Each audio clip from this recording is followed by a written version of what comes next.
এই দুনিয়ার জীবনটা ধোঁকা, একটা ছোট্ট জীবন, পুরা ধোঁকা, কিচ্ছু নাই এর মধ্যে। আমার কথা শোনেন, এই দুনিয়ার জীবনে কিছুই নাই।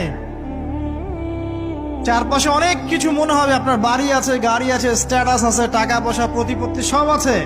আদতে আপনি একা, আদতে আপনাকে একাই কবরে যাওয়া লাগবে, একাই আল্লাহর সাথে হিসেব নিকাশ দিতে হবে। কেউ নাই সাথে, আমাদের সাথে কেউ নাই। কিন্তু আপনি মনে করছেন যে সেলিব্রিটিজম বড়, আমি পলিটিক্যাল নেতা হয়েছি, আমাকে সবাই চেনে, আমি ইকোনমিক সেক্টরে লিড দেই, রাষ্ট্রকে লিড দেই, আমি ধর্মতাত্ত্বিক ক্ষেত্রে লিড দেই, আমাকে দেখলে মানুষ বাহবা দেয়, ইত্যাদি ইত্যাদি। দিন শেষে আমি একা, আপনিও একাই। আমাকেও একাই যেতে হবে, আপনাকেও একাই যেতে হবে। এগুলো সব চারপাশের খালি অন্ধ মোহ, আর কিচ্ছু না। এই মোহের মধ্যে ঢুকে পড়বেন না। আল্লাহ পাক তৌফিক এনায়েত করুন।